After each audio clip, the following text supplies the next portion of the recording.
Mes paroles valent cher. Salut à tous. J'espère que vous allez bien. Le chairman pour vous servir.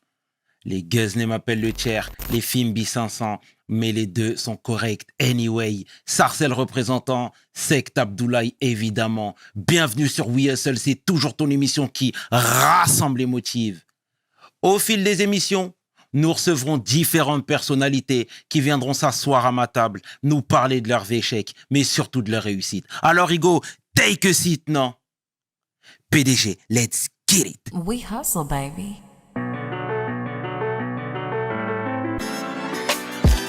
Le chairman. We hustle, baby. Le chairman. We hustle, baby. Le chairman. De retour sur We Hustle et aujourd'hui je suis vraiment fier d'accueillir une légende, songwriter, mélomane, homme de cœur, le grand Mopao Mokondi Sarkozy, l'homme que l'on nomme Kofi Olomide. Take Kofi, a seat, Ego. comment tu vas? Chairman, je vais bien. Tout va- Merci. Et toi, Chairman, comment tu vas? Ça va très bien, Kofi. Merci d'avoir accepté l'invitation. Tu nous as inspirés, tu nous as fait danser, tu continues de nous donner de la joie. Et rien que pour toutes ces choses-là, je te dis merci déjà. Merci pour l'honneur que tu me fais de me recevoir sur ton plateau magnifique. Merci beaucoup, merci beaucoup. Est-ce que tu peux te présenter en quelques lignes, s'il te plaît, Kofi? Là, je suis, tu l'as dit, un homme de cœur. Je suis chanteur de profession, je suis parent, je suis un musicien pur sang et fils de Dieu. Au Congo, aujourd'hui, on m'appelle Nzambe. Nzambe veut dire Dieu, le Dieu de la musique. Donc, puis je suis l'ami de tous les Sénégalais, de tous les Ivoiriens, de tous les Maliens, de tous les Angolais, Togolais, Béninois, Centrafricains, Nigérians. Je suis leur ami des Congolais, des Congolaises, des Kenyans, Zambiens, South Africa. Donc, je suis l'ami de l'Afrique. C'est grâce à l'Afrique que je suis ce que je suis. Ah, tu fais plaisir, Kofi. On va retracer le parcours, forcément. On va retracer la vie. Alors, il ressemblait à quoi, le jeune Kofi, à Kisangani? Il a failli y rester, tellement j'étais chétif, mal en point. Quand je suis né, ma mère m'a dit, mon papa n'était pas là. Kisangani, c'est une ville du Congo, du Zaïre. C'est comme Joal là, au Sénégal. Et ma maman à l'époque n'était que la copine de mon papa, qui était un super grand beau gosse, star de football à l'époque. Et ils sont allés là-bas comme ça. Et mon papa a un peu délaissé ma mère, qui a été recueillie par la femme d'un des amis de mon père là-bas. Et quand je suis né, mon papa n'est pas là, il est revenu beaucoup plus tard. Maman me dit qu'il était, il était un peu dans les fidélités, mais respect à mon père, je l'aime beaucoup. Et paix à lui, là où il est. Donc j'étais un enfant, je pleurais beaucoup. Et ma tante m'a fait une révélation que quand j'étais bébé, on savait pas pourquoi je chantais toujours un petit truc. So soa melingando, le coq a avalé le crocodile. Non, le croc a avalé le crocodile. Je chantais ça. Je sais pas d'où c'est venu, mais c'était comme ça. Et puis voilà, quoi. Puis mon père est venu. C'était un mec carré. Il aimait pas les fantaisies. Il était hors de question qu'un de ses enfants fasse musicien. Parce qu'à l'époque, musicien, ça faisait pas honneur. Aucun papa, aucune famille n'acceptait comme gendre un chanteur au Congo. Et puis, j'ai fait quelques études en France, en Suisse d'abord. Et puis, sciences commerciales à l'université de Bordeaux. Et puis, voilà, je suis aujourd'hui en face de toi, Chairman, très redouté. Mais du coup, je savais pas que tu avais poussé les études aussi loin. Tu avais aussi cette faculté-là, scolaire? Ah oui, j'étais très bon à l'école. J'étais vraiment bon. Et la fois où j'ai été 4e ou 5e, je ne sais plus, au lieu d'être 1er, 2e ou 3e, mon père m'a puni grave. J'ai fait 3-4 jours sans voir l'extérieur. Il m'a obligé de rester à la maison, de potasser, de passer en revue mes cours et tout. Donc j'étais quand même bon. Les copains m'aimaient bien parce que j'ai aidé tout le monde, surtout pour les dissertations, des choses comme ça. Donc oui, j'étais pas mal. Ah, c'est bien, Kofi. C'est une facette qu'on ne connaissait pas. Et la musique, parallèlement à tout ça, tu disais que tu étais bon à l'école et là, dans la musique, tu excellais. Qui a détecté ce talent-là? Personne, c'est-à-dire j'ai aimé la musique vraiment beaucoup, un peu plus que les autres. Et il y avait dans mon quartier un groupe de grands frères, des aînés qui jouaient à la guitare, qui chantaient. Et c'était même petite orchestre comme ça. Et moi, je suis devenu leur premier public, le premier fan. Tous les jours après l'école, j'allais là-bas les observer, les regarder, j'admirais. J'étais fasciné par cet instrument qu'on appelle la guitare. Et chaque fois qu'ils laissaient la guitare pour aller boire un verre, pour aller faire quelque chose, moi, je chipais la guitare et j'essayais de faire comme eux.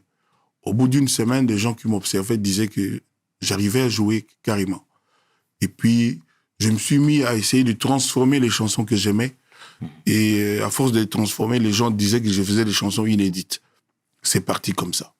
C'était dans mon quartier d'enfance qui s'appelle Lemba.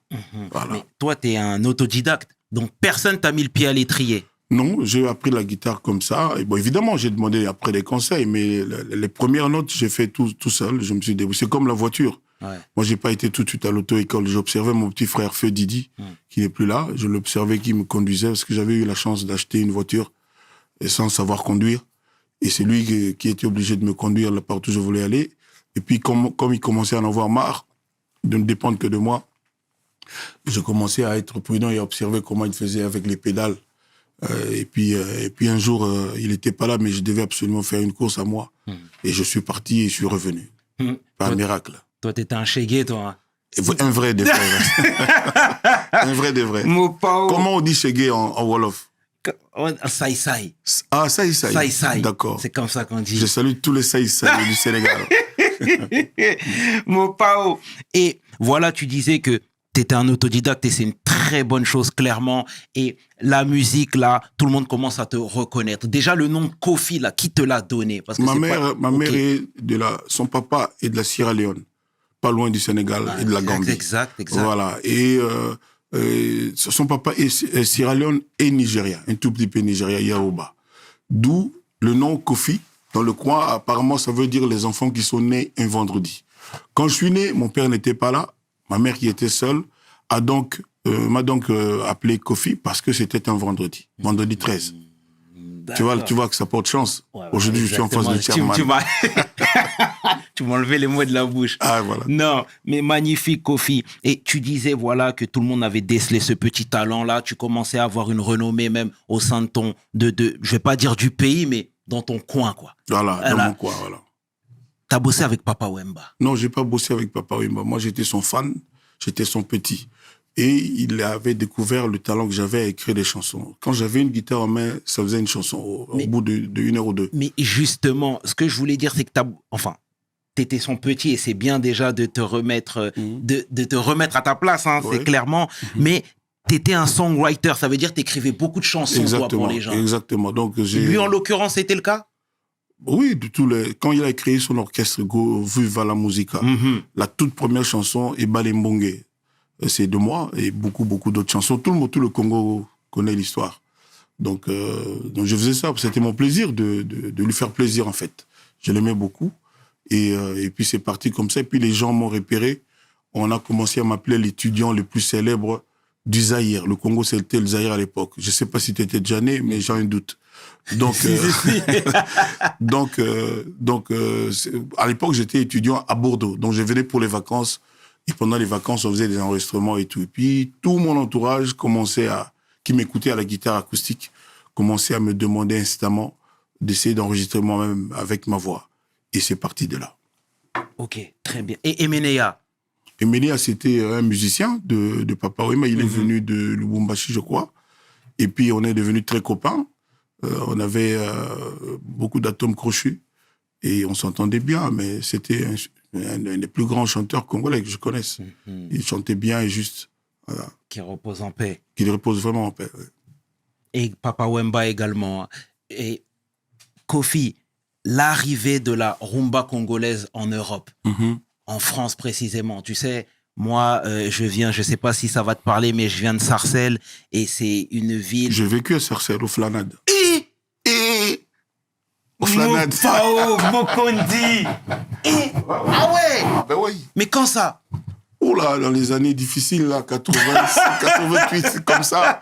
Tu Ouais, vois, ouais, ouais. tu vois, prends quelque chose. Ouais, ouais. Et ben, c'est dire que, voilà, comme tu sais, là-bas, il y a une grosse communauté Ouais. afro-caribéenne. Je salue Sarcelles. Ah, ça fait Je plaisir. salue aussi toutes les cités dures, Ça fait, difficiles. ça fait plaisir. Voilà. Et voilà, on a grandi avec cette rumba congolaise, on a grandi avec tout ça. Donc, moi, je veux savoir comment toi, t'as pris la chose. Parce qu'au début, j'ai bien compris que c'était assez récréatif. Il y avait l'école.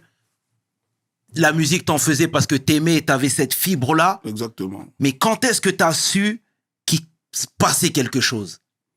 Toutes les chansons que papa il m'a chantées, qui étaient de moi, étaient devenues des tubes, des hits. Tout le monde aimait. C'est comme ça que mon entourage, mon grand frère, mes potes, José Dayoni, Jean-Pierre Allé, tout ça, m'ont carrément poussé dans un studio. J'étais au studio du plus grand mécène de l'époque, Verkis, VV, qui vient de nous quitter il y a quelques mois. Et c'est la première fois que j'ai enregistré pour moi-même là-bas. À l'époque, moi, j'avais des appréhensions. Je trouvais que ma voix n'était pas convenable. Je dirais pas qu'elle était moche, mais pas convenable par rapport aux voix que moi j'aimais, des gens que moi je supportais. Et j'ai chanté quand c'est sorti. Toutes les filles, le jury qui par ces chansons-là. Et c'est parti donc de là. Et puis j'avais une écriture que les gens aimaient jusqu'à aujourd'hui, que les gens aiment. J'ai fait des chansons qui continuent, des rumbas qui continuent d'être jouées tous les jours, dans les fêtes, dans les mariages. Magnifique. Donc voilà, quoi. Magnifique. Et à l'époque, c'était la grande colonie, la grande camaraderie avec les comparses. Je te dis ça, mais je pense à Taboulay Rochereau. Ah non, ça c'est mon papa. Mais même si c'est ton papa, je veux dire, il te voyait arriver et il te voyait arriver avec le vent en poupe. Tu sais, tout le monde te décelait un certain talent. Exactement. Et tout le monde disait que tu étais le prochain finalement. Lui m'a dit, pendant qu'il était dans ses derniers jours, je suis allé avec larmes aux yeux lui rendre visite. Il était malade. Il était vers la fin. Ouais. Il m'a dit, ne l'oublie jamais, moi je suis peut-être le premier de tes fans. Tu as transformé la musique congolaise, tu as mis la poésie en avant, tu nous as donné beaucoup de choses à la musique. Lui, il m'a dit ça, papa Taboulay Rochereau, que je respecte. Je lui ai rendu hommage de son vivant, j'ai fait un concert, Kofi chante Taboulay Rochereau. C'était un succès terrible. Magnifique. Donc voilà. Paix à son âme. Paix à son âme. Et pour tous les autres, toute cette vague qui arrivait en même temps que toi, tu sentais quoi? C'était la camaraderie ou il y avait déjà cet esprit de compétition? Mais au Congo, on rigole pas. C'est l'esprit de compétition. Ça se passe bien, mais tout le monde veut avoir sa place au soleil. Aujourd'hui, c'est encore plus compliqué parce qu'aujourd'hui, il y a des manipulations, il y a des trucs, des trucages. Oula, je sais pas si c'était prévu dans le questionnaire, mais il faut le dire, on est comme ça ici. C'est âpre, c'est terrible. Il y a tous les coups sont là, quoi. Tous les coups sont là, donc c'est terrible. Moi, j'en sais quelque chose. J'en sais quelque chose. C'est-à-dire, Kofi, on peut se le dire. Quand je constate que une œuvre à moi que tout le monde aime n'avance pas au point de vue des vues sur YouTube. Je me pose la question, je demande à Angèle Ndouksa, je dis mais qu'est-ce qui se passe? Et puis après les enquêtes, il me dit non, YouTube a bloqué la montée de la chanson au point de vue des vues. Alors que tout le monde aime la chanson. Je dis mais pourquoi non? Ils nous ont dit qu'il y a des gens qui ont acheté des fausses vues et qui ont mis des fausses vues pour la chanson concernée. Et quand c'est comme ça, quand c'est très palpable, c'est très visible, YouTube évidemment bloque. Donc c'est la concurrence, c'est la méchanceté pure. Voilà, moi, je sais qu'aujourd'hui, je dérange beaucoup. Ça fait trop longtemps que je suis Kofi, que je suis là, sur tous les plans. Regarde comme je suis beau. Regarde comme je chante toujours. Le 30, je vais être en concert à Abidjan. Mon retour à Abidjan après 5-6 ans. Je suis plus allé à cause des malentendus, à cause de la mauvaise foi, à cause des mensonges, à cause des déformations. Donc j'ai le cœur qui bat fort à l'idée que le 30, je vais retrouver mes amis, mon public d'Abidjan. Là, s'ils m'entendent, je les invite tous à être là, à braver le mensonge, les calomnies, les complots contre la carrière de Kofi Olomide. Il y en a vraiment qui veulent que Kofi meure, qu'il ne soit plus là. C'est l'industrie qui veut ta mort? C'est des gens qui veulent devenir des Kofi. C'est des gens qui... Tu sais, j'ai 25 albums. Ouais. Et dans mon pays, au Congo, il faut chercher pour trouver qu'il y a 10 albums après moi. Moi, j'en ai 25 à succès. Et c'est comme ça que le dernier, Légende, est combattu grave. Par des trucs, parce que moi, je suis vraiment un bébé en matière d'Internet, en matière de YouTube, tout ça, les streaming. Je ne connaissais pas ça. Nous, on est de la vieille école. Donc, on doit s'adapter. C'est pas évident. Et moi, je dis que le plus important, ce n'est pas les vues. Parce qu'avec les vues, on peut tricher. Tout le monde le sait aujourd'hui. On peut acheter des vues, on fait déformer, transformer. Le plus important, c'est la playlist. C'est la playlist qu'il y a dans les cœurs des gens.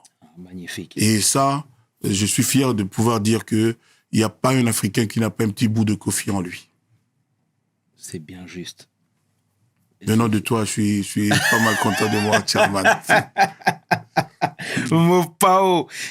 Mais tu sais, effectivement, il y a quelques dérives. Bon, moi-même, tu es en train de m'apprendre ces sujets-là que j'ignorais, clairement. Mais on va rester Tu sur... savais pas qu'il y a des fausses vues? Je savais, mais je savais pas qu'à ton niveau, toi, tu étais impacté.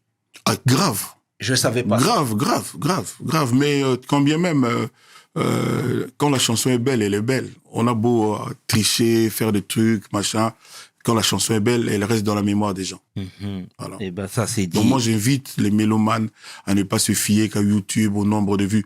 Vous savez, je vais paraître peut-être novice, peut-être naïf. Moi, je me pose la question, qui établit le nombre de vues qu'on reçoit? C'est un robot ou c'est un humain? Mais alors, si c'est un robot, comment est-ce qu'il arrive à bloquer quand il y a des tricheries? Si c'est des humains, c'est que ces humains-là parlent avec d'autres humains. Donc tout peut arriver. En tout cas, merci de nous avoir mis en alerte sur ça, Kofi, parce que, en tout cas, pour ma part, je l'ignorais, que quelqu'un comme toi, avec tout ce qu'il représente, était aussi sujet à ce genre de dérive, ce genre de malveillance. Mais on va rester encore sur l'émancipation de monsieur. Là, encore une fois, on est à peu près à la fin des années 80, début des années 90. Kofi est partout. Tu commences même à faire des scènes en France, à Paris, l'Olympia. C'était à ce moment-là? Et à ce moment-là, tu vivais déjà de ta passion?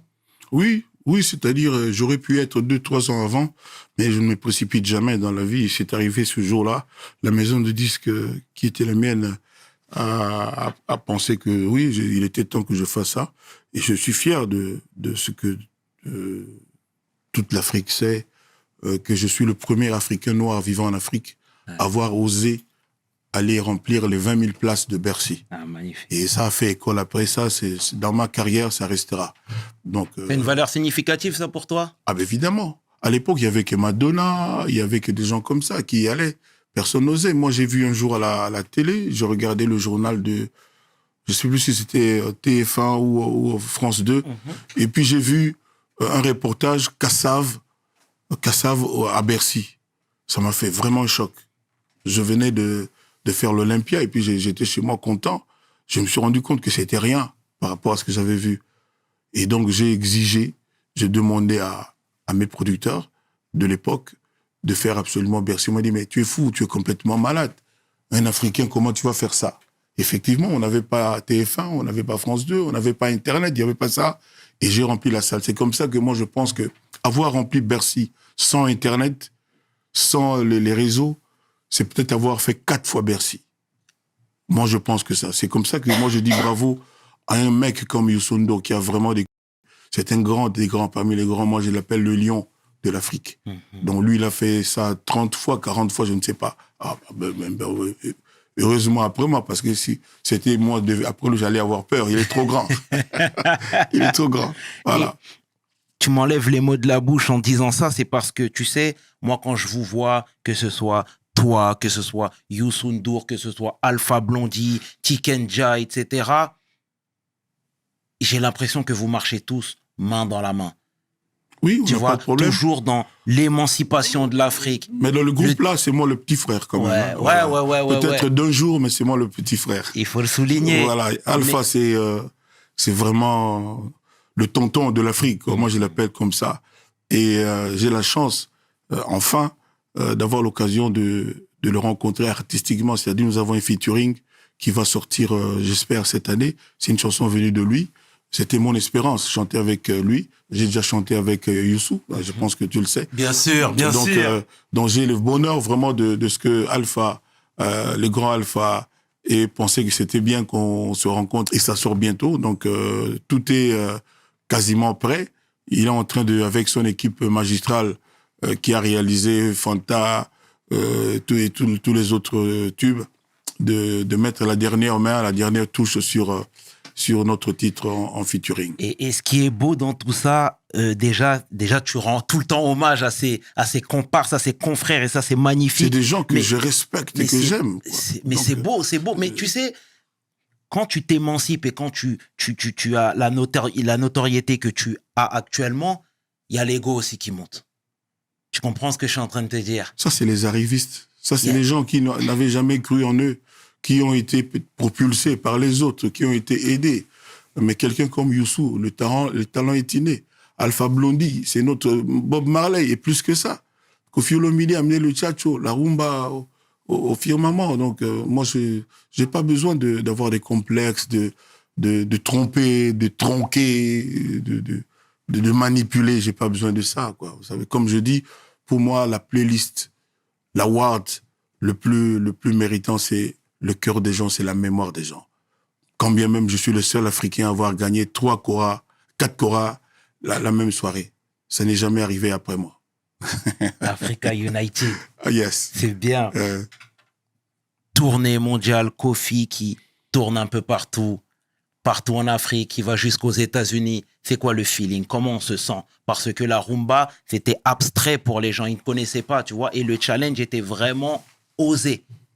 Moi, je suis redevable du public dans toute l'Afrique, tous les Africains. Il y a des Africains qui sont aux États-Unis. Pour la première fois, j'ai été dans un État qui s'appelle Nebraska. Je n'avais jamais été là-bas avant. Et c'était rempli, surtout des Soudanais, de Khartoum et de Djouba. Ça dit, ces gens étaient heureux comme je ne pouvais pas imaginer. Moi-même, j'étais au bord de larmes. Ils m'ont dit, on t'a jamais vu en vrai. Et on danse loi tous les jours, et fracata, tout ça. Et fracata. On danse tous les jours. Et encore des états, là, je vais retourner encore cette année avec Cindy Lecoeur et tout le quartier latin. Donc, je suis redevable. Ces gens-là, je leur dois. Et donc, je dois toujours pouvoir mériter leur confiance, leur estime, être digne de leur affection. Parce que ces gens-là souffrent pour moi. Leur cœur bat quand on leur dit que Koffi a fauté, Koffi lui est arrivé ceci, il est arrivé cela. Donc je les salue, je les respecte et je serai toujours là pour eux. Tant que Dieu me prêtera vie, Inch'Allah. Inch'Allah, c'est très bien, voilà. Koffi. Et magnifique, mon Pao. On adore ça. On adore ça. Mais tu sais, parallèlement à cette carrière-là, moi, j'ai l'impression que la famille, c'est un peu le talon d'Achille. Ouais. Je m'explique. Tu vois, Taboulaye Rochereau a eu beaucoup d'enfants. Il y a eu Youssoufa. Et Youssoufa, dans des interviews, il disait à quel point le manque de son père l'avait perturbé. Il l'avait perturbé parce qu'il n'était pas présent et lui, il vivait chez sa tante, etc.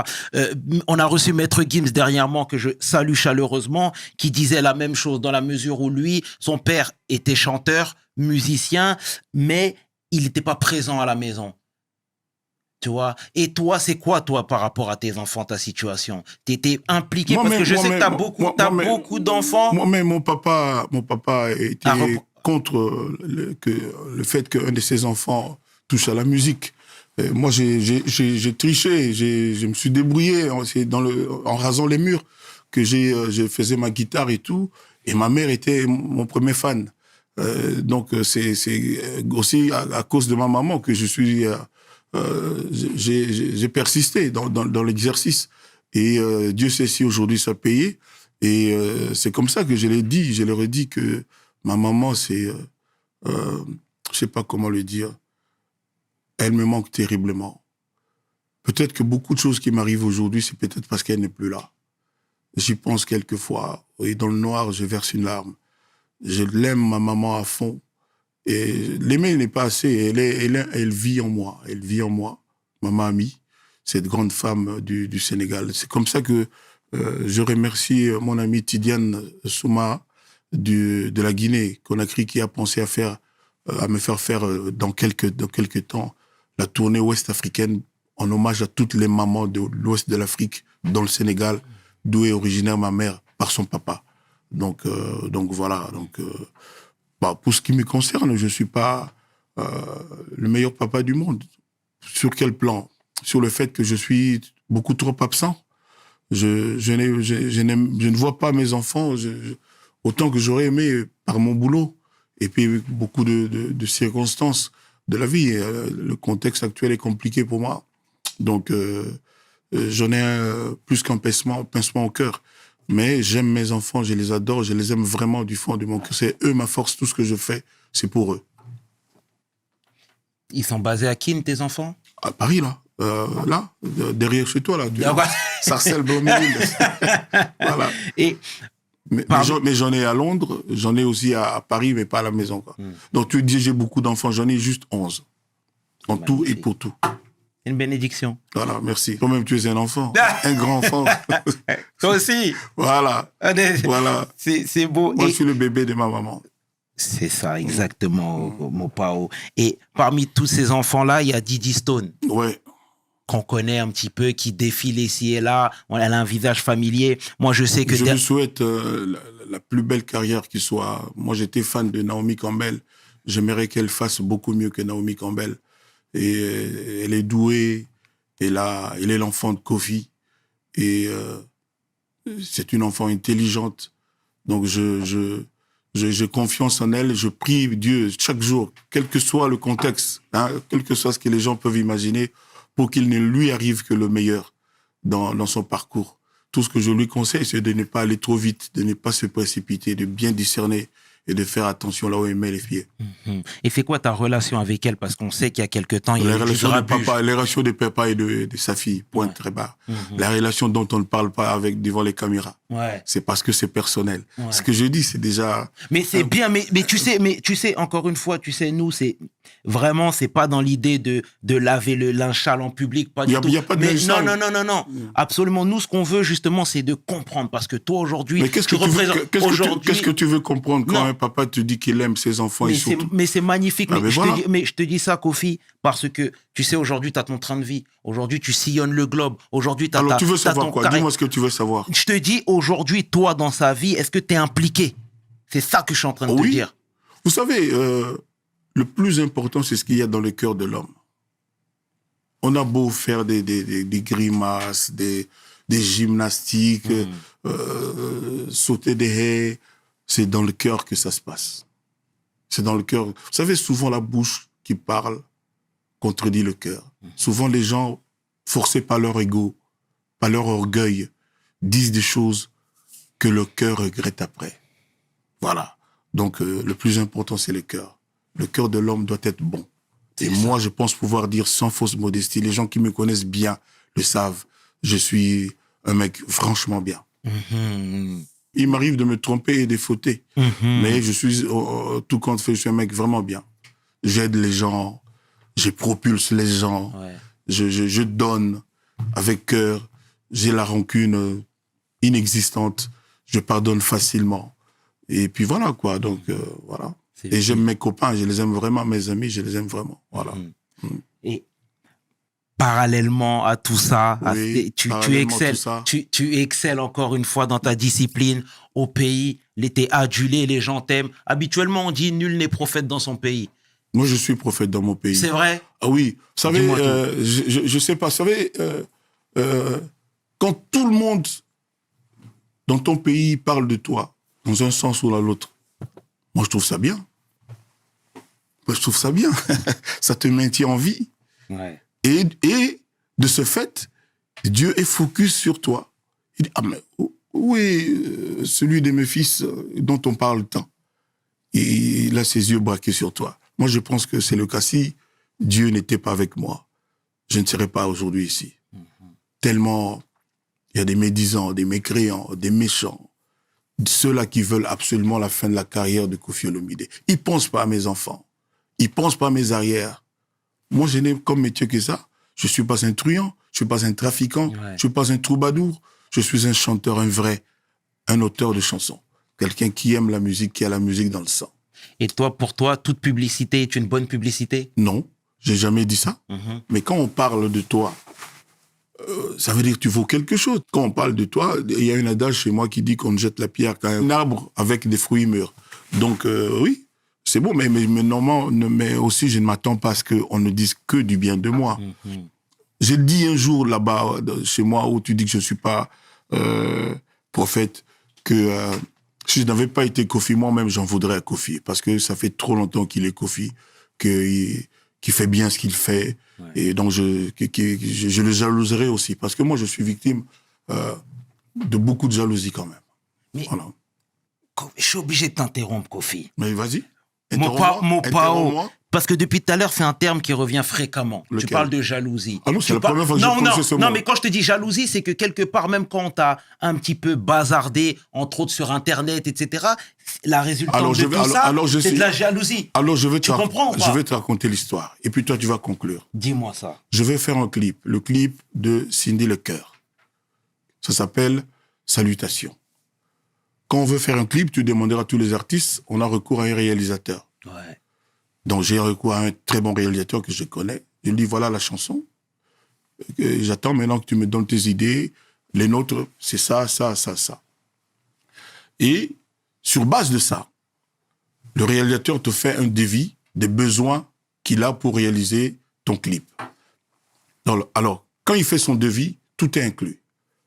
Des McDo qu'on va manger pendant la pause, du Coca-Cola, de l'eau à boire, le salaire des figurants, des danseuses, les costumes des gens, la location des lumières, des caméras, c'est inclus dans le devis qu'il te donne. Donc ça peut aller de 5 000 € à 1 million d'euros. Ouais. Donc moi, le réalisateur m'a donné un devis. Je lui ai donné 50% de son cachet, comme ça se fait dans tout business. Et il fallait pour ce clip 6 figurantes, des filles, 6, habillées en blanc, en robe blanche, et puis en robe rouge, et puis en robe noire. Et puis 4 mecs musclés comme les gens qui se bagarrent au bord de l'océan à Dakar. Là. Comment on appelle ça déjà? Les lutteurs. Voilà, comme Tyson. Je salue Tyson. Je ne connais pas les autres noms, malheureusement. Je suis un fan de ça. Comment s'appelle ce sport-là? Mbala-Gaye. Mbala-Gaye, voilà. Donc des gaillards comme ça, 4, il en fallait 4 pour encadrer, pour être dans le clip. C'était ça notre idée. Et puis le réalisateur, donc je lui donne l'argent avec lequel il est chargé de donner corps à mes idées sous forme de clip. J'arrive le jour du clip, un peu en retard, et je vois 3 filles et 3 mecs. Des filles habillées normalement, habillées... Les garçons aussi, parce qu'on voulait les garçons habillés comme les garçons là qui dansent avec les stars. Là. tu vois, bien musclés, avec des chemises blanches, ventre plat, pantalon noir près du corps. Ouais. Je vois 3 mecs habillés ordinairement. Ouais. J'appelle alors le réalisateur, je dis, mais pour les besoins du clip, on avait besoin de 6 filles, donc j'en vois 3. On avait besoin de 4 garçons, j'en vois 3 aussi. Et puis un mec qui, on m'a dit après, c'était le manager. Comment on va faire? Il dit, oui, moi-même, j'ai dit au manager là que j'ai contacté que c'était pas du tout ce que j'avais demandé. Moi, je voulais, comme tu viens de dire, 6 filles, tout ça, avec des tenues comme ça. Moi, j'ai dit, en tout cas, pour moi, avec l'idée que nous, on a de ce clip, comme il n'y a que 3 filles, je préfère m'en passer. Comme il n'y a que 3 gars, je préfère m'en passer, surtout que les filles, les figurantes, c'était pas des danseuses, n'ont même pas les costumes. Parce que je lui ai posé la question, vous avez au moins les robes blanches? Non, ils n'avaient pas les robes blanches. À un moment donné, ils ont demandé à aller chercher dans un magasin pas loin de là où on tournait. C'était dans le 12e. Et lui ayant dit ça, je me suppose qu'il va dire à ces gens, parce que c'est lui qui les a contactés par le manager, que non, c'est mort, puisque vous n'avez pas rempli les critères, on ne peut pas faire avec vous dans le clip. Moi, donc, c'est pas mon affaire. Moi, je suis chanteur, c'est pas à moi de contacter des figurants, machin. C'est pas mon truc. À louer les caméras, c'est donc lui. Donc, je lui dis, bon, écoute, on fait les séquences de Madame Cindy, seul, et puis on continuera plus tard, le temps de trouver des figurantes dignes de ce nom. Et puis, on continue de travailler, et puis vers la fin, il vient me voir, il me dit, tiens, le gars là, ils me disent quand même qu'ils veulent absolument que je les paye. Moi, il dit, mais écoute-moi, tu as ton budget. Moi, je les connais pas, c'est toi qui as traité avec eux. Si parce qu'ils sont venus, même s'ils ne jouent pas, même s'ils ne figurent pas, tu vas les payer quand même, ça c'est ton affaire. Moi, je t'ai donné l'argent. Mais moi, mon clip, il doit être comme on s'est entendu, c'est-à-dire avec des figurants, etc. Et puis on finit, et puis moi je me casse, quoi. Je me vais vers ma voiture pour partir. C'est là que je vois l'une des filles qui vient devant la voiture commencer à taper et faire un scandale. En fait, le réel leur a dit, écoutez, Kofi m'a dit ça, que moi je ne peux pas dépenser cet argent, parce que si je vous le donne, alors que vous ne faites rien dans le clip, il va falloir que je paye de ma poche d'autres figurants pour être dans le clip. Donc c'était ça l'histoire. Ils sont venus donc vers moi commencer à faire du scandale, à crier, à tout ce que tu as vu. J'ai dit, ah bon? Et puis je voyais qu'en haut, il y en avait qui filmaient. Donc j'ai tout de suite compris le poteau rose. Et j'ai dit à Madame Cindy, écoute, prends l'argent, donne-leur. Et puis on verra après. Madame Cindy Le Cœur a pris son argent, elle a donné 100 € à quelqu'un, à chacune. Mais je voulais dire ici dans cette émission que je porte plainte contre cette fille qui m'a insulté. Il y a une vidéo témoin. On a porté plainte au pénal. Donc, je vais aller jusqu'au bout avec cette femme-là qui m'a insulté gratuitement parce qu'elle ne me connaît pas. On ne sait pas parler. Je lui ai rien promis. Elle m'a rien promis. Elle avait un accord, je ne sais pas lequel, avec un réalisateur. Et puis, quand même, Cindy les a payés. On a dit que c'était des coiffeuses. Non, absolument pas. Les coiffeuses ont été payées. Normal, les ont maquillé, Cindy l'ont coiffé. Il n'y avait pas de dire, c'était des figurants et des figurantes, 3 et 3. Donc, voilà l'histoire. Et moi, je ne vais pas m'en tenir à ça. La femme-là qui m'a insulté publiquement, qui a porté atteinte à mon honneur, qui a fait des imputations dommageables, avec mes avocats, on va la poursuivre et la justice dira. La justice tranchera, Kofi. Exactement.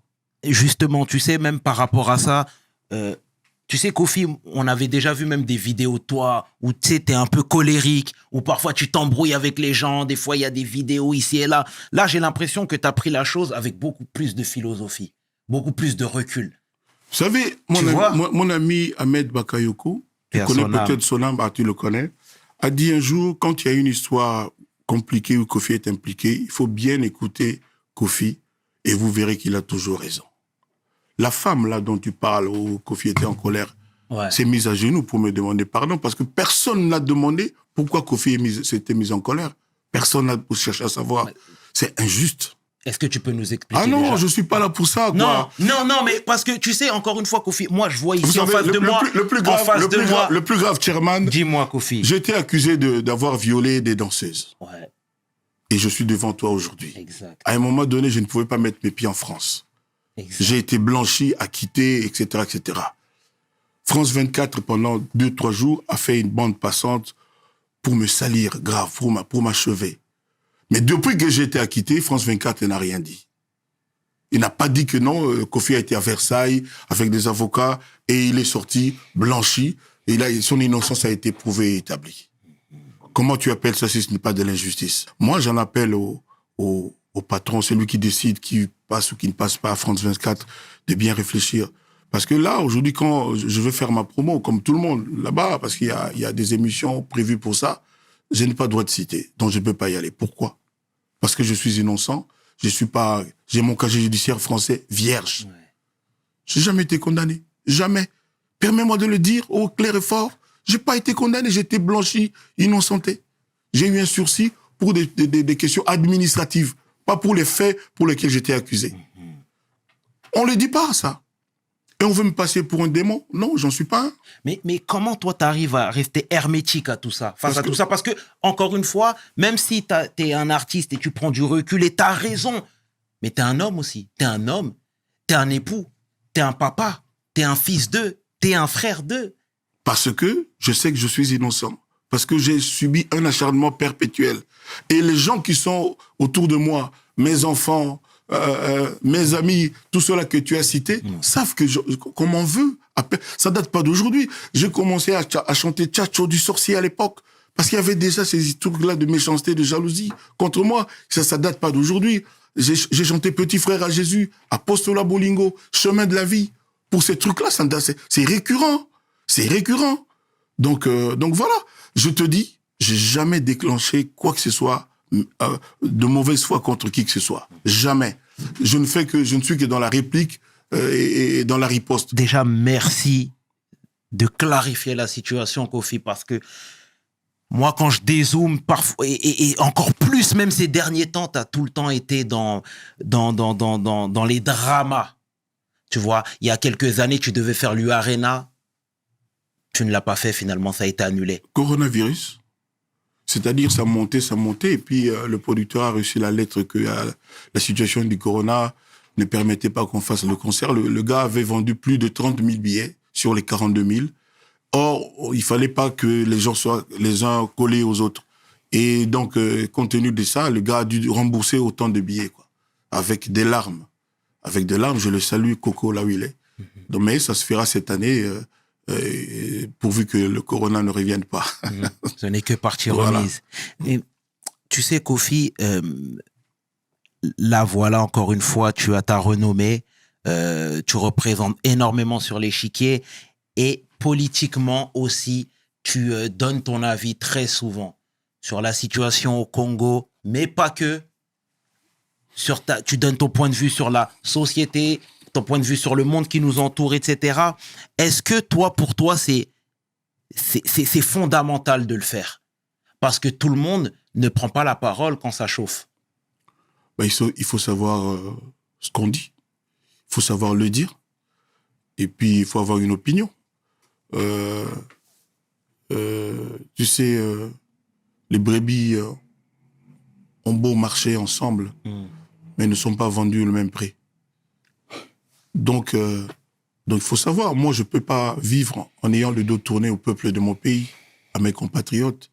Je ne peux pas ignorer les souffrances des gens, les mamans qui pleurent parce qu'ils ne savent pas comment les enfants vont manger, le papa qui est en angoisse la nuit, qui se réveille tôt le matin parce qu'il doit payer les minervales, les enfants, les uniformes, les frais scolaires, etc.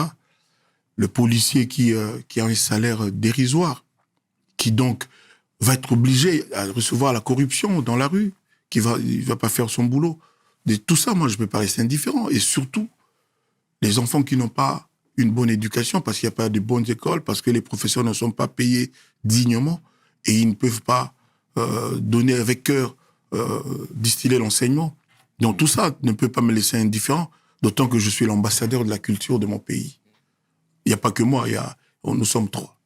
Donc oui, je suis pas ça, c'est pas être politicien, que être à l'écoute de son peuple, de ses compatriotes. Mais parfois, il y en a qui veulent pas, encore une fois, se mêler à... Tu sais, ils rêvent vraiment dans leur niche musicale en disant, voilà, moi, je suis artiste, je n'ai pas interféré dans certains problèmes de société ou genre. Mais on n'a pas tous le même courage. Absolument. On n'a pas tous le même... Tu me permets l'expression? On n'a pas tous le même... Donc, on n'est pas tous de la même moule. Donc, c'est comme ça. Voilà. Et dernièrement, même, tu as interpellé Paul Kagame par rapport à ce qui se passait, justement, même à l'est du Congo, etc. Toi, déjà, c'est quoi ton... Tu m'avais suivi, tu as entendu ça? Ouais, mais ça fait quelques temps. Bien sûr, mais... Charman. Mais même toi, par rapport à ce qui se passe même à l'est du Congo, etc., c'est quoi, toi, ton point de vue? Parce qu'encore une fois, tu sais, nous, effectivement, on a tous les outils, on a Internet, on se documente, mais on a, je suppose, pas toutes les informations. Toi qui aujourd'hui es établi là-bas, est-ce que tu peux nous éclaircir, s'il te plaît? Nous sommes agressés par notre voisin. Moi, je n'aime pas citer le nom de ce pays. Hein. Je n'aime pas citer parce qu'on lui fait la publicité gratuite. Je n'aime pas. Okay. Tout le monde sait de qui je veux parler. Et je suis peiné de constater que ceux-là qui nous ont colonisés, ceux-là qui ont armé notre ennemi, restent indifférents, ne font rien. Et ils nous donnent des leçons, ils trouvent des superfuges, des trucs pour rester indifférents, rester muets. L'affaire a été à l'ONU, Conseil de sécurité, tout le monde sait de quoi il s'agit. Il y a moyen de mettre fin en un claquement de doigts, mais rien ne se passe. Bon, évidemment, nous ne sommes pas l'Ukraine. C'est ça le malheur du Congo. Le Congo n'est pas l'Ukraine, et donc on n'intéresse personne, quoi. Donc c'est ça. Bon, on va me dire, non, tiens, les Occidentaux vont là-bas, reprochent à notre gouvernement ceci et cela. Mais moi, je ne parle pas du chef d'État, du gouvernement, je parle du peuple congolais. S'ils en veulent à nos dirigeants pour des raisons politiques, ça ne nous concerne pas, nous, le peuple. Les gens là qui mangent une fois tous les 2 jours, c'est pas notre affaire. Donc voilà, que les Occidentaux vraiment aient un peu plus de cœur que ça et résolvent ce problème, demandent à notre agresseur connu de tous de s'arrêter. Je ne sais pas ce qu'il... Évidemment, il y a l'or, le Congo a tout, diamant, cuivre, etc. Il y a tout ça. Mais il faut qu'ils prennent cette affaire à bras le corps pour que ça cesse à trop durer. Ça a vraiment trop duré. Voilà. C'est quoi la cause principale de ce conflit? La richesse du Congo. Et le fait qu'il y a des fils congolais qui ont vendu le pays pour leurs intérêts personnels. Voilà. Et à qui sert ce chaos? Mais ça sert peut-être à l'Occident avec son poulain, le pays qui nous agresse. Peut-être eux. Et puis les Congolais qui ont vendu le pays, qui ont déclenché tout ça. Tout le monde sait de qui il s'agit. Mm-hmm. Tu sais, même dernièrement, il y a des mines artisanales qui ont été découvertes même au Congo, parce que c'est une terre très riche. Très riche, oui. Très, très, très riche. Très riche. J'ai parlé avec le président de Namibie. Ouais. Et il m'a dit, Kofi, c'est peut-être ton fils qui va résoudre cette affaire du Congo, mais pas aujourd'hui. Le problème du Congo, la cause principale est le fait que le Congo est beaucoup trop riche. C'est un problème pour le Congo. Voilà. C'est difficile que les fils du Congo eux-mêmes soient aussi vertueux, soient honnêtes, c'est-à-dire arrivent à partager facilement et équitablement les produits de ces ressources minières. C'est compliqué, c'est-à-dire l'appât du gain. C'est-à-dire tout le monde est tenté quand il est appelé à diriger ça, à contrôler ça, à se servir d'abord. C'est ça le malheur du Congo. Mais qui ouvre ses portes aux agents extérieurs? Mais on les connaît tous. Moi, je ne suis pas là pour citer des noms. On les connaît tous. Cette affaire-là, on sait qui a déclenché ça. Voilà. On les connaît. On les connaît. C'est dramatique. Toi, tu devrais être chairman. Toi, là, je te le dis sur ton émission, je te le dis, tu dois aller là-bas dans l'Est du Congo. Et puis dans les pays qui nous agressent, essayer de comprendre bien, puis nous faire un rendu ici. J'aimerais énormément. S'il te faut un billet, moi je te donne un billet si tu veux. J'aimerais énormément, mais déjà merci de nous alerter sur ça. Ouais. Et c'est important parce que tu fais beaucoup. Et on a énormément de questions. Les femmes sont violées, les enfants sont tués, il y a du sang qui se mélange au sang, qui se mélange à la boue. Et le patron de ce pays se frotte les mains, il est content, on le voit jouer au football le dimanche, alors qu'il y a tous ces meurtres, ces assassinats. Alors qu'il y a je ne sais pas comment appeler ça. Ça rappelle beaucoup ce qui s'est passé en Allemagne à une certaine époque. Toi, aujourd'hui, qui as des relations, même politiques, c'est des sujets que tu abordes avec eux? Avec les dirigeants politiques, justement, sur ce qui se passe. Tu vois, je pense par exemple au président Tshisekedi. Bah oui, il nous arrive avec le président, si tu as la chance de le rencontrer, tu ne vas pas parler que de Barcelone. Hein. Ouais. À un moment donné, tu vas lui dire, président, l'électricité, c'est toujours pas stable, l'eau n'est pas potable, tout ça. Et à un moment donné, tu vas lui dire, le transport, il y a trop d'embouteillages. Tu vas lui dire, mais c'est quelqu'un d'humain. Le mec, Tshisekedi, que tu dis, ouais. C'est quelqu'un d'humain qui a beaucoup de cœur. Moi, je le connais, je peux le dire. Maintenant, les considérations politiques, les gens vont dire ceci ou cela. Mais humainement, c'est quelqu'un qui a beaucoup. Et je pense qu'on est d'accord aujourd'hui pour dire que c'est son entourage. Peut-être pas tout le monde dans son entourage, mais beaucoup de gens dans son entourage qui posent problème. Et moi, j'ai suggéré un jour pourquoi il ne se retournerait pas vers des spécialistes, des experts argentins, canadiens, japonais autour de lui, mélangés évidemment aux autochtones, aux gens de chez nous. Donc c'est bien d'avoir des spécialistes chinois, vietnamiens pour les routes, pour l'électricité, pour l'eau, pour les écoles, pour la santé. C'est bien. C'est-à-dire les gens qui sont là avec toi pour conquérir le pouvoir, parce que vous êtes dans le même parti, ne sont pas forcément les mêmes qui sont compétents pour que tu réussisses ton pouvoir, ton mandat. Donc, tant qu'à faire, pour ne pas donner l'impression de tourner le dos à son équipe de base, il faut les mélanger avec des gens intelligents, compétents, peut-être venus d'ailleurs, des salariés, des gens qu'on paye. Le président Mobutu, à une époque, avait nommé un monsieur qui s'appelle Blumenthal comme gouverneur de la Banque centrale du Congo. C'était pas parce qu'il avait constaté qu'il y avait trop de détournement de fonds. Et il voulait mettre fin à ça. C'est-à-dire, c'est pas interdit de faire comme ça. J'étais en Angola, moi, j'ai vu que les Portugais, les Brésiliens, qui contrôlent les secteurs, parce qu'ils sont compétents, et on leur donne leur salaire. C'est pas vrai cette affaire de tout donner seulement aux nationaux, aux fils du pays. Non, quand on n'est pas compétent, on n'est pas compétent. Il faut que la compétence soit le premier critère. Mais là, pour le coup, tu as totalement raison. Merci, Chairman. Si tu me donnes raison, c'est énorme. Mais c'est vrai, c'est vrai. Et c'est courageux même de le dénoncer. Toi, tu parles comme un publiquement. rappeur, tu le sais. C'est peut-être les séquelles de Sarcelles. Le mot pao. Ça rime, mais t'as, oui, mais t'es un grand parolier. Mais c'est très bien, blague à part, et c'est même très courageux d'en parler sur la place publique, parce qu'encore une fois, aujourd'hui, avec tout ce que tu dis, ça peut être repris, ça peut être déformé. Ceux-là qui ont la notoriété, qui ne disent rien, pour moi, sont coupables. Vous savez, quand on est leader d'opinion, quand on a la notoriété, quand on est écouté, on doit pouvoir être utile au peuple de son pays. Totalement d'accord avec toi, Kofi. Et est-ce que toi, tu as déjà refusé certaines avances par principe, parce que tu n'étais pas en phase avec une politique d'un pays? Non, moi, je suis connu, je suis incorruptible. Je dis ce que je pense, je suis connu pour ça. Donc, non, personne n'oserait essayer de tronquer ma pensée, de me faire dire ce que je ne pense pas. C'est dont je ne suis pas convaincu. Ouais. Non, on n'oserait pas. Je suis connu pour ça. Mm-hmm. Non, vous savez, moi, je ne cours derrière rien. Je ne cherche pas le succès, je ne cherche pas à apparaître. Moi, je suis Kofi, modestement, et j'ai le parcours que tout le monde sait. Et voilà, devant moi, et en haut, il y a Dieu, le Père, c'est lui, le maître de tout. C'est lui, le souffle qui est le mien aujourd'hui, c'est lui. Il peut le reprendre quand il veut. Donc, voilà. Moi, je ne suis pas quelqu'un qu'on peut acheter. Ah non. Et puis, je ne vais pas faire des choses pour paraître.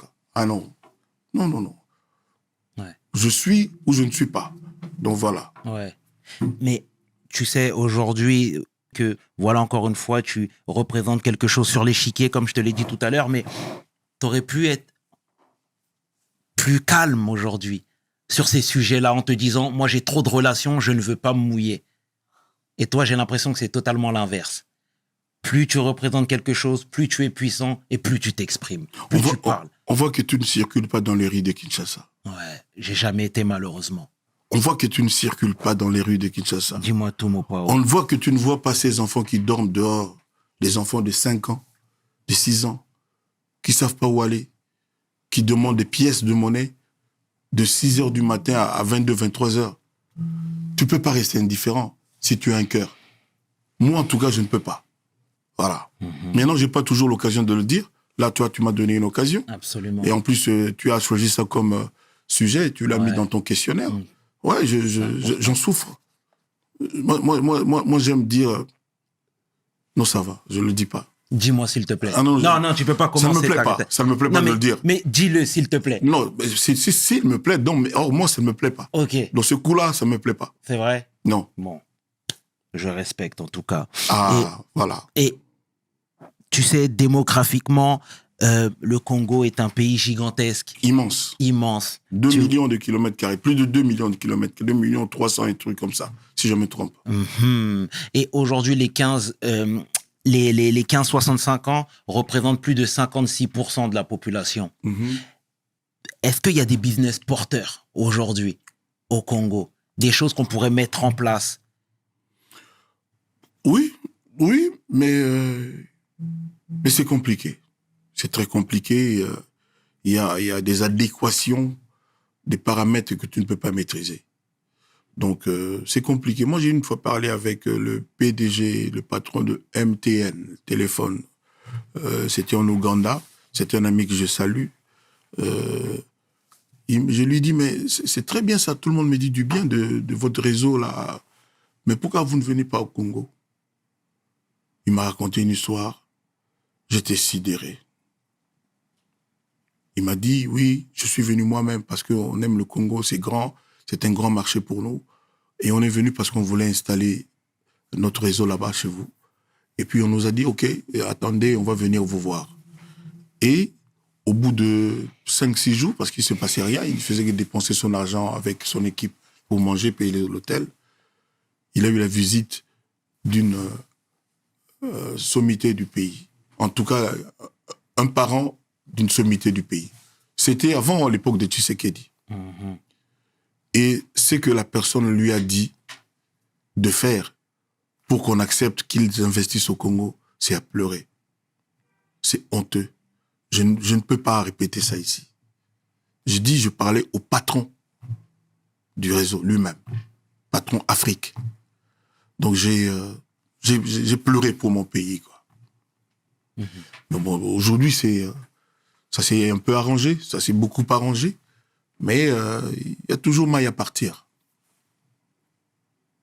Qu'est-ce que tu lui as répondu en privé alors? J'étais sidéré, je ne pouvais pas parler, j'étais comme glacé, comme congelé. Je ne pouvais pas le croire. Je ne pouvais pas le croire.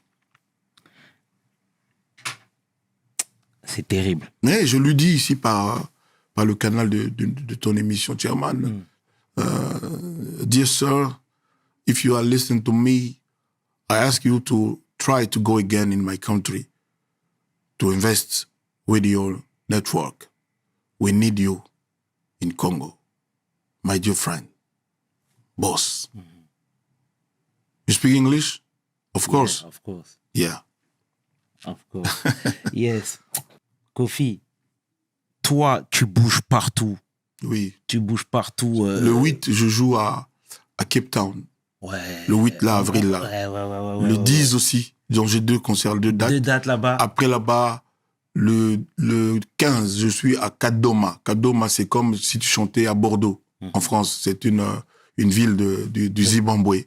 D'accord. Et puis le 18, je joue à Harare, la capitale du Zimbabwe. Après, le 20, au 23, je suis au Bénin. Après 20 ans. Parce que j'avais fait un concert où il y a eu un incident terrible, plus qu'un incident.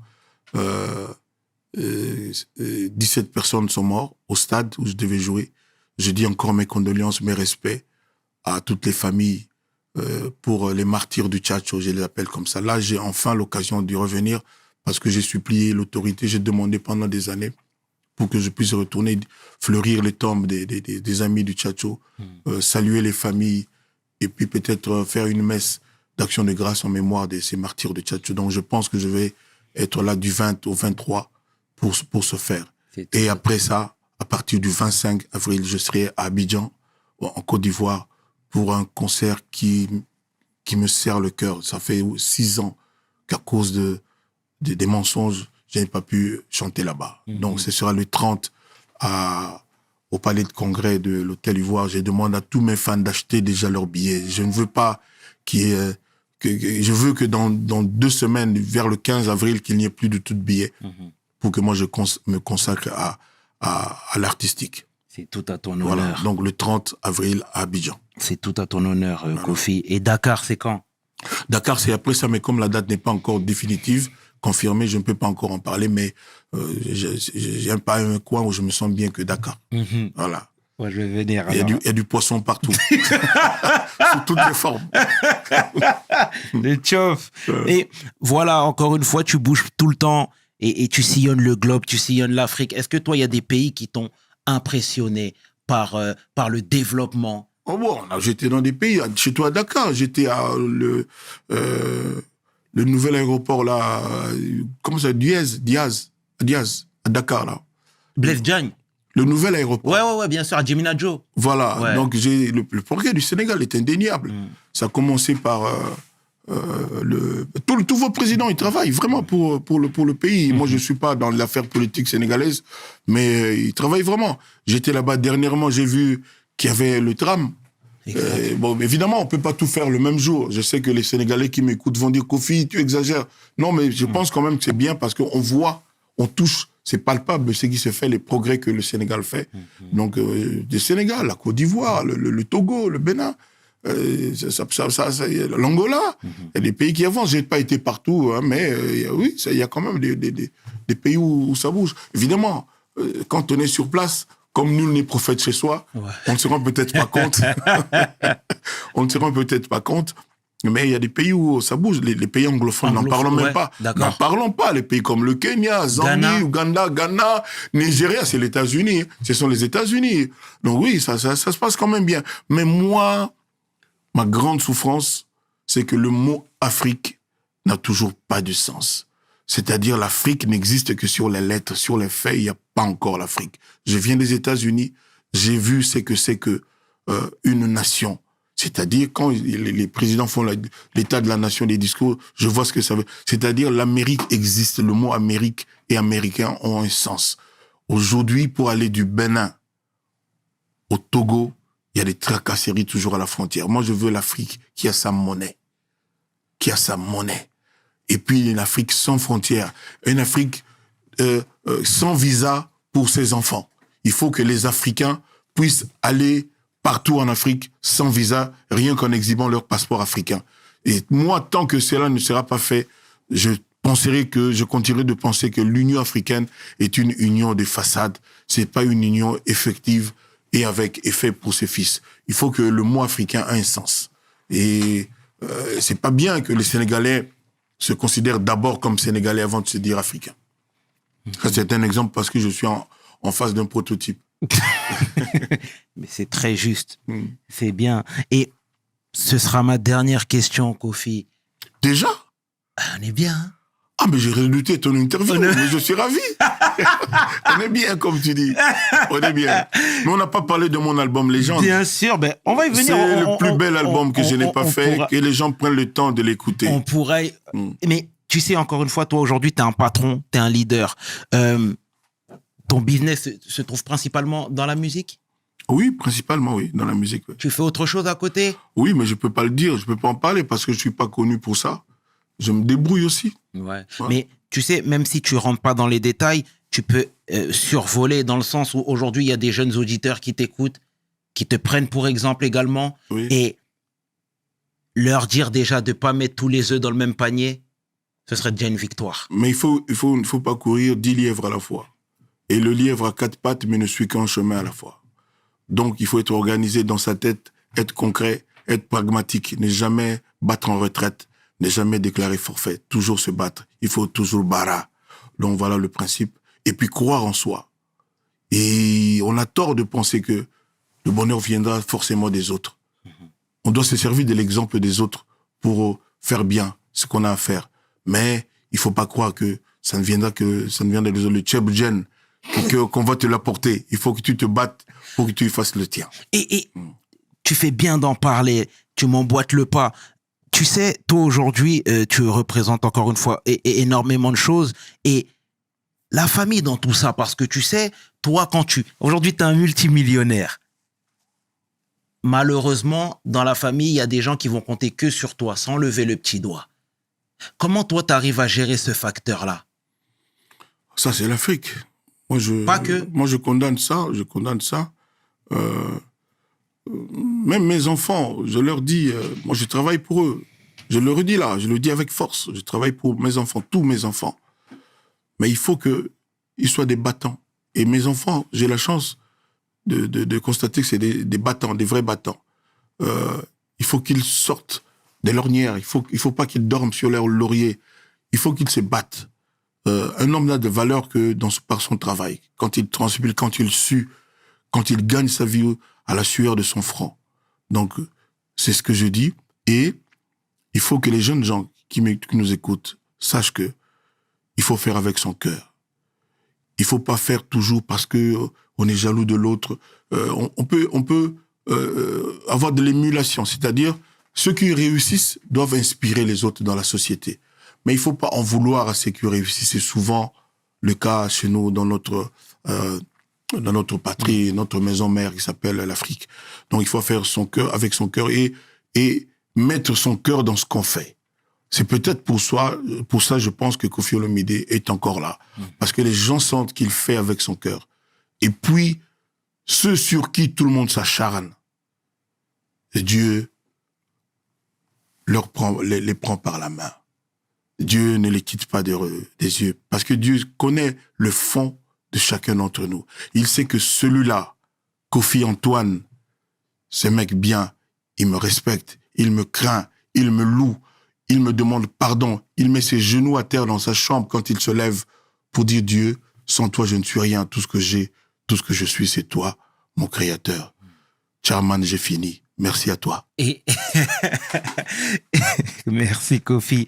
Et dernière chose, qu'est-ce qui te motive à rester depuis toutes ces années dans le milieu de la musique, dans ce monde-là de la musique? Tu sors ton dernier projet, tu es toujours présent.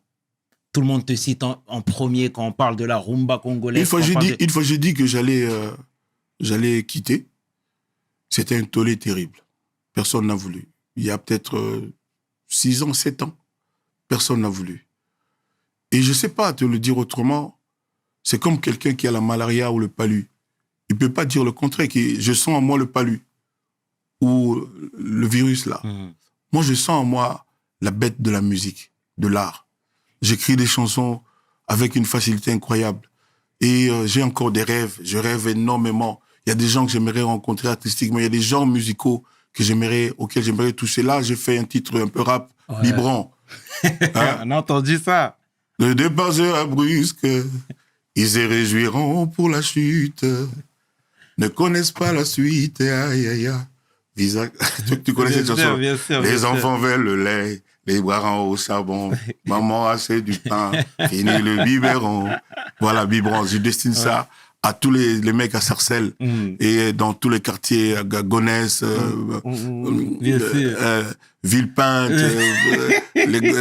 j'en oublie, dis-moi, à Villejuif, à Drancy, à Rony-sous-Bois, partout dans les quartiers. Donc je demande aux jeunes gens d'écouter Biberon, c'est dans mon album. Et ils vont être étonnés. Ils vont comprendre pourquoi on m'a appelé Papa Rapa. Parce qu'un papa qui rappe.